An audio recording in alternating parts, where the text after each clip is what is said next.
Olá, boa tarde, meu amigo, minha amiga. Eu sou João Paulo Hack Miranda. Estamos juntos novamente nesta quinta-feira, são 17 horas aqui na cidade de São Paulo. Estamos transmitindo diretamente das ondas da Rádio Vibe Mundial, 95.7 FM, diretamente aqui da Avenida Paulista, para o mundo, para o Brasil e para o mundo. Este é o nosso programa Alquimia das Ideias. Meus amigos, minhas amigas, aproveitando que nesta semana, na última segunda-feira, tivemos a celebração do Festival de Vesak, hoje eu escolhi falar um pouco sobre o significado do Vesak, por que o Vesak é celebrado até hoje. O Vesak, ele pode ser resumido, meus amigos, minhas amigas, como a celebração do nascimento de Siddhartha Gautama, o Buda. Embora isso não seja exatamente preciso, porque, na verdade, o Vesak ele celebra não apenas o nascimento de Siddhartha Gautama, ou Buda, como celebra a sua vida. Então o Vesak celebra a vida de Buda, celebra as iniciações de Siddhartha Gautama, o seu processo, desde o processo do seu nascimento, o processo que levou ao seu conhecimento, quando ele ainda muito jovem, teve conhecimento das mazelas do ser humano, ele finalmente soube que existia miséria no mundo, que existia tristeza, que existia doença, que existia morte. Isso provoca em Siddhartha uma grande mudança, porque ele era um príncipe e até a sua idade jovem ele vivia cercado de beleza, de riqueza, de abundância, de alegria. Então ele nunca havia experimentado o mundo como o mundo realmente é. Então quando ele tem esse contato ainda muito jovem com os problemas do mundo, com o sofrimento que as pessoas passavam, os cidadãos do seu país, né? Lembrando que Buda nasceu numa região ali na fronteira da Índia com o Tibete, onde hoje é o Nepal. Então quando o jovem Siddhartha ele tem esse contato com as mazelas humanas, ele passa por esse processo de transformação e aí ele inicia uma jornada em busca de si mesmo e em busca das respostas ao sofrimento humano, a resolução ao sofrimento humano. Inclusive, ele acaba descobrindo, e isso faz parte de um dos pilares dos ensinamentos budistas, que é quando o Siddhartha Gautama descobre que a base dos problemas, a base do sofrimento humano reside nos desejos. Então, os desejos são a fonte de todo o sofrimento. Isso é um tema, meus amigos, minhas amigas, de grande reflexão. Não é objeto do nosso programa de hoje, eu posso falar em outra oportunidade a esse respeito, que é muito bonito, é muito interessante, é muito bonito. Existem aí os 8 caminhos que Buda nos ensina, né? Os caminhos de superação, o caminho de superação dos desejos, de controle e superação dos desejos, mas como eu repito, isso não é objeto do nosso bate-papo de hoje. Hoje vamos falar do Vesak, mas está tudo relacionado ao mesmo tempo. Mas numa próxima oportunidade eu falo mais especificamente sobre esses ensinamentos de Buda e o legado que chega até os nossos dias. Voltando então para o Vesak. Meus amigos, minhas amigas, o Vesak ele acontece anualmente, essa celebração da vida de Buda. Eu falei até agora aqui que Buda ele começa uma jornada em busca de si mesmo, em busca de respostas, e a apoteose da sua jornada é a sua iluminação. Até o momento em que Siddhartha Gautama se ilumina e aí sim ele se torna digno de receber esse título. Na verdade, Buda é um título. Buda é mais até do que um título, é um estado de consciência elevadíssimo, muito elevado. Então ele é chamado de Buda porque ele conquista esse estado de consciência superior. Ele se ilumina. E ele se iluminando, o fato dele se iluminar torna-o liberto. Ele se torna liberto da roda de Sansara. Quem nunca ouviu falar na roda de Sansara é um termo muito caro aos orientais. aos hindus, aos budistas, que a roda de Sansara nada mais é do que a roda das reencarnações, a roda de nascimentos e mortes. Então, o ser humano que se ilumina pelos seus próprios méritos, ele se emancipa, ele transcende a roda de nascimentos e mortes, ele transcende a roda de samsara. Então, um ser humano que atinge esse estado, que atinge essa consciência de Buda, ele não precisa mais encarnar, ele não está mais sujeito à roda de nascimentos e mortes. Mas, como costuma acontecer com esses grandes seres, com esses Mahatmas, lembrando que Mahatma é um termo em sânscrito que significa uma grande alma, um grande espírito, como foi o caso de Buda, de Siddhartha. Então esses seres que se iluminam, eles voluntariamente eles decidem continuar conosco, continuar com os seus irmãos em evolução, com seus irmãos e com as suas irmãs em evolução. Que são quem? Somos nós, seres humanos. Para quê? Para nos ajudar a encontrar o caminho da nossa evolução. Para que nós também encontremos o nosso caminho, sigamos a nossa jornada a fim de justamente conquistar, assim como foi o caso de Siddhartha e de tantos outros seres humanos que se iluminaram, de conquistar a nossa iluminação e de nos emancipar da roda de nascimentos e mortes e, no caso aí, nos emancipar também, não é, de todos os desejos que são a fonte de todo o sofrimento. Então vejam que todos esses processos estão intercalados, estão interligados. O processo, portanto, de Siddhartha Gautama culmina na sua iluminação, mas ele continua. Isso aconteceu há cerca de 2.500 anos, mas Siddhartha, o Buda, continua entre nós. Aí você me pergunta, mas continua em corpo físico? Isso é indiferente, meu amigo, minha amiga. O importante é a consciência estar presente aqui.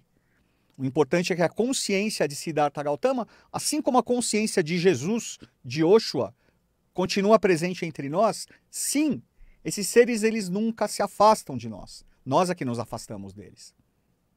Esses seres que nos mostram o caminho, eles estão sempre entre nós, é da natureza deles. Pela lei maior que a tudo e a todos rege, pela lei universal, pela lei cósmica, eles não precisariam voltar. Eles se emancipam. Mas eles voltam por um sentimento de dever, por um sentimento de amor, de fraternidade, para continuar nos ajudando na nossa jornada evolutiva, para que nós também possamos retomar o caminho. Na verdade, não é nem encontrar, é retomar, é reencontrar o caminho da nossa evolução, rumo também à nossa emancipação da roda de Sansara, rumo à nossa iluminação, rumo à nossa imortalidade, a imortalidade da nossa alma e a continuidade da nossa consciência. Porque quando nós falecemos dentro do processo de reencarnações, nós sofremos com o esquecimento. Nós nos esquecemos das nossas experiências anteriores, de todas as experiências pelas quais o nosso espírito tem passado no decorrer da nossa evolução. E isso é uma coisa muito triste, o esquecimento. Mas, quando nós estamos dentro da roda de Sansara, é necessário. É necessário. Para que nós recuperemos a nossa consciência através dos nossos próprios esforços. E aí, nesse momento, nós nos lembramos de tudo. Nós nos lembramos de quem nós realmente somos. Tá? E existe uma passagem bonita da vida de Buda que diz que o Buda ele só vai deixar a Terra, só vai deixar a humanidade assim que ele vir as costas do último ser humano atravessando também o umbral da iluminação. Ou seja, ele vai ser o último. Ele vai ser o último a sair, lógico, simbolicamente, da Terra. Assim que ele vir o último ser humano encarnado, se iluminando, se emancipando da roda de Sansara, aí sim ele também vai junto. Aí, lógico que a evolução ela não para nunca, a evolução continua. Então, existem outros mundos, existem outras realidades, existem outros modelos de evolução, outras cadeias, outros sistemas evolutivos, que nós não temos nem ideia de como eles são, do que eles são.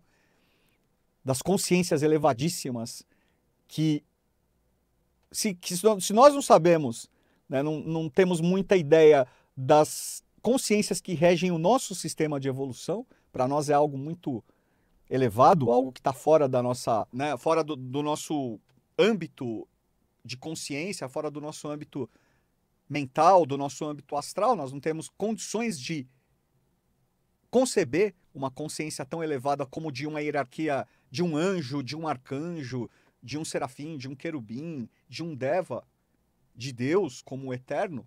Imagine de outros sistemas, de outras formas de evolução, de outros universos. Enfim.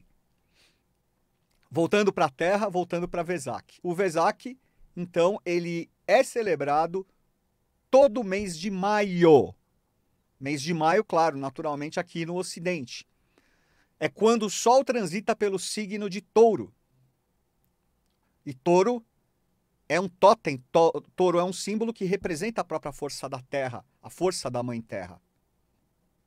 Por isso que o Touro é um símbolo sagrado em diversas tradições, está muito presente nas mitologias.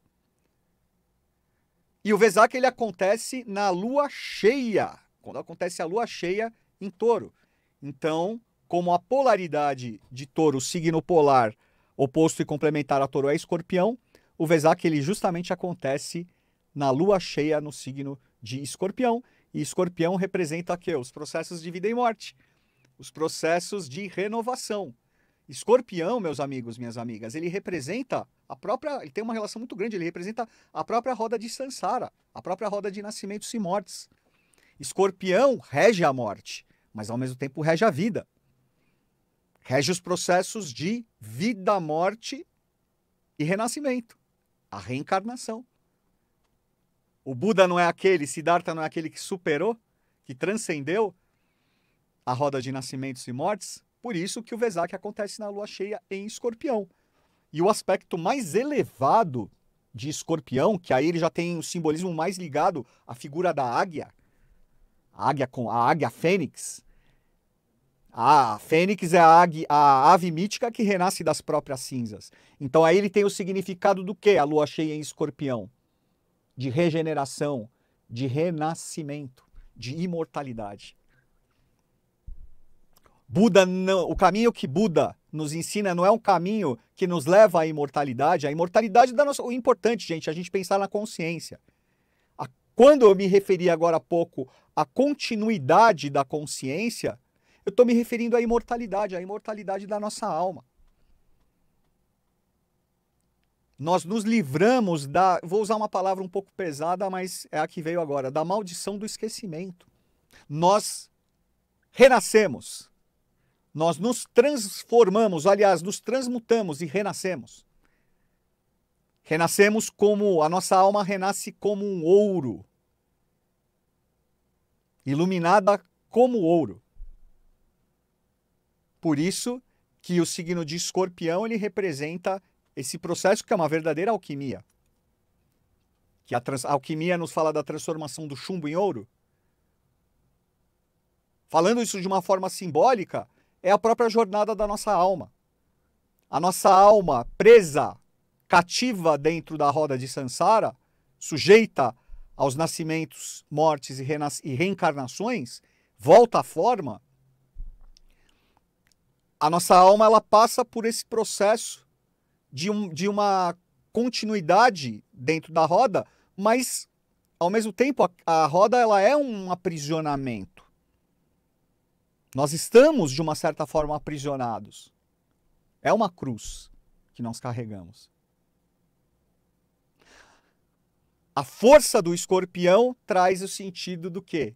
Da superação da morte, da transcendência. A nossa alma pesada como o chumbo, marcada pelos pesos kármicos acumulados de existência em existência, aí vem o peso do chumbo, transmutada o quê? No ouro. Então é um processo de aperfeiçoamento, de lapidação da nossa alma e ao mesmo tempo que de refinamento e de leveza. Aliás, o ouro é um metal muito mais leve do que o chumbo.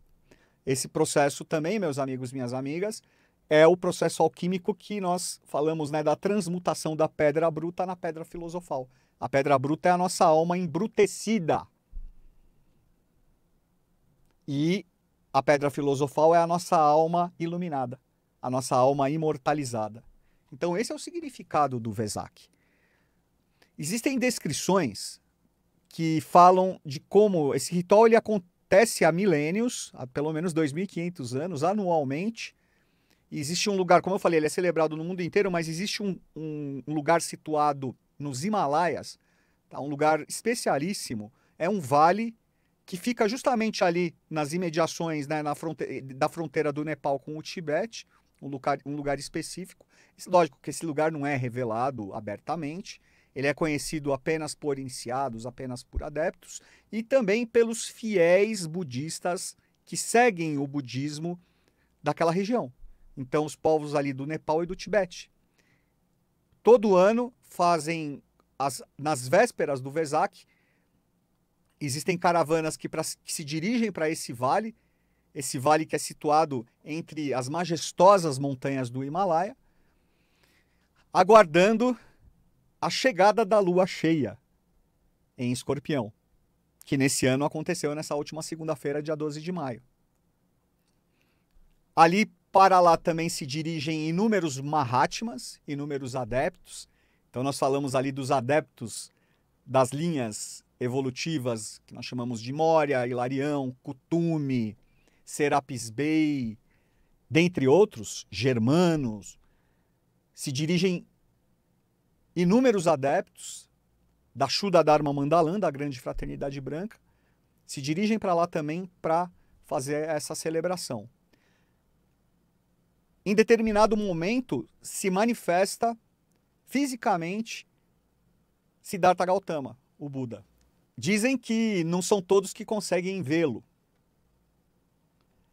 Eu acredito que é aquilo, é a pessoa que está um pouco mais espiritualizada, que está com seus veículos mais preparados, ou que já nasce com essa predisposição, com esse dom da vidência, da clarividência, esses conseguem vê-lo com muita nitidez. Agora, outros que ainda estão muito presos, podemos dizer assim, às maias, às ilusões da matéria, esses podem ter um pouco mais, mesmo sendo fiéis ao Buda, sendo fiéis ao legado de Buda, esses muitas vezes não conseguem vê-lo, ver a manifestação fisicamente, mas conseguem sentir. O que é mais importante? O importante é você sentir que a presença do Buda está ali. Aí é feito o Buda dá uma bênção, é feito um grande ritual, dizem que é um ritual belíssimo. São precipitadas pétalas de flores sobre os fiéis. E também nessa data se manifesta a figura, se manifesta também da mesma forma que Siddhartha, fisicamente, a nova manifestação búdica, o novo avatara que é Maitreya. Então, no Vesak também se manifesta fisicamente na face da Terra Maitreya, que na verdade, em essência, é o mesmo ser, é o mesmo Siddhartha. Só que ele vem com uma consciência ainda maior e vem com uma missão relacionada aí aos novos tempos. Então aqui os tempos da Era de Aquário, esses 2.000 anos que começam agora. Mas existe a manifestação no Vesak, ambos se manifestam. Ambos se manifestam e Maitreya traz um cetro. Traz um cetro que significa justamente o quê? O poder. É ele que está agora no comando. A consciência búdica de Maitreya que está no comando para esses novos tempos avatáricos, para esse novo tempo messiânico, para a nova Era de Aquário. Então ele traz, Maitreya vai trazendo o novo estado de consciência, novos paradigmas. O novo, a boa nova que chega. Então nós tivemos isso, agora esse fato glorioso, que é a celebração do Vesak, tivemos na última segunda-feira, então ainda estamos sob os fortes influxos do Vesak, então vamos aproveitar, vamos procurar nos conectar a essas consciências. A consciência de Siddhartha, a consciência de Maitreya, como eu falei, em essência é a mesma coisa, mas vamos procurar nos conectar. Procure ler alguma coisa a respeito, existe boa literatura, procure saber melhor sobre a tradição budista, sobre o legado de Siddhartha. Existe um filme muito bom, Ele não é muito aprofundado, mas vale a pena. É O Pequeno Buda, do Bernardo Bertolucci, com o Keanu Reeves. É um filme muito bonito, que fala da vida de Siddhartha, né, e mostra direitinho o processo de iluminação dele. Tá bom? Então é isso, pessoal. Por hoje ficamos por aqui. Desejo a vocês uma excelente semana, uma semana iluminada pela luz de Buda, pela luz de Maitreya. Um grande abraço.